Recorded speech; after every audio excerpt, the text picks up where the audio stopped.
Next, let's dive into Ariel and the Pearl of Wisdom. A Little Mermaid story. I forgot to mention that. It was the night before the Pearl of Wisdom ceremony.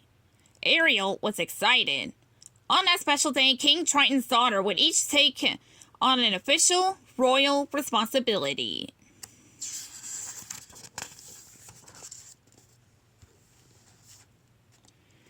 The day would begin in the morning when each princess selected a pearl from the palace's pearl room to mark the occasion.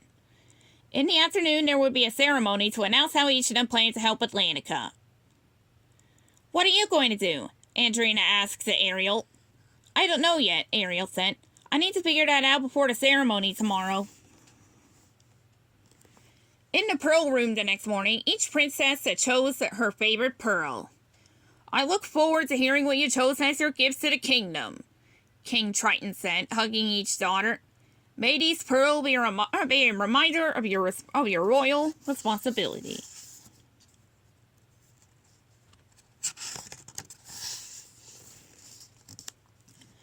After everyone had left, Ariel swam to her grotto to think about how she could help the kingdom. Her collection always made her happy. She loved her objects from the human world, and thanks to Scuttle, she knew that each one had a purpose and a story. Flounder appeared. "I'm so excited about your special day," he said. But Ariel wasn't listening. She had spotted something partially hidden in the sand and hurried to uncover it. "We have to show it to Scuttle," she said. "Ariel!" cried Flounder. "Maybe today is not the day to go to the surface." "Don't be such a guppy," Ariel responded. "What could go wrong?"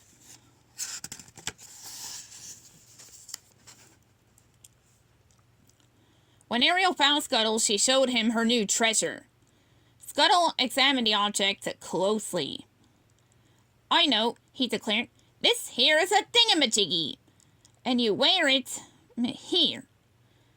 Scuttle reached for Ariel's seaweed necklace and hung the object on it. But the object was so heavy it ripped the necklace right off Ariel's neck. The pearl, the seaweed chain, and the thingamajiggy all sank. "Oh no!" Ariel shouted. She waved a quick goodbye to Scuttle as she and Flounder dove beneath the surface.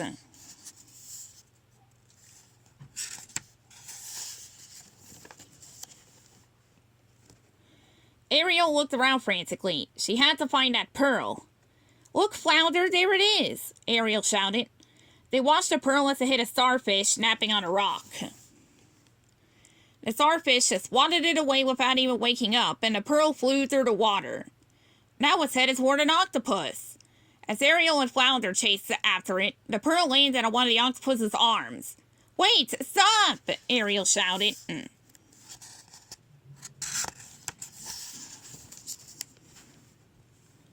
When the octopus saw Ariel waving to him, he was so delighted he waved back, with all 8 of his arms. The pearl flew loose and sank out of sight as the octopus continued on his way. "Oh, Flounder," Ariel sighed. "I've lost the pearl. What am I going to do? How will I ever explain this?" Suddenly, Sebastian appeared. "I've been looking for you everywhere," he cried. Ariel could not believe her eyes. There behind his head was the pearl.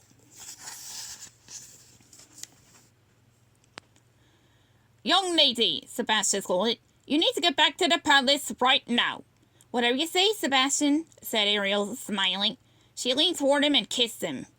As the crab blushed, Ariel quickly plucked up the pearl without him noticing. The 3 swam back to the palace. Ariel clutched the pearl tightly in her hand, vowing to take better care of it. At the palace, Ariel made a visit to the royal jeweler for a new chain. It was time for the ceremony.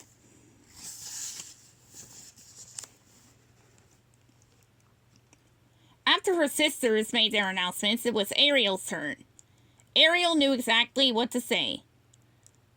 "Let's see, I am going to start a new museum dedicated to collecting and displaying beautiful sea art in all its forms," Ariel announced. The entire kingdom cheered and applauded. "You have made a wise choice, Ariel," King Triton said. "One in keeping with your generous nature. Today, and your sisters have shone brighter than any pearl ever could.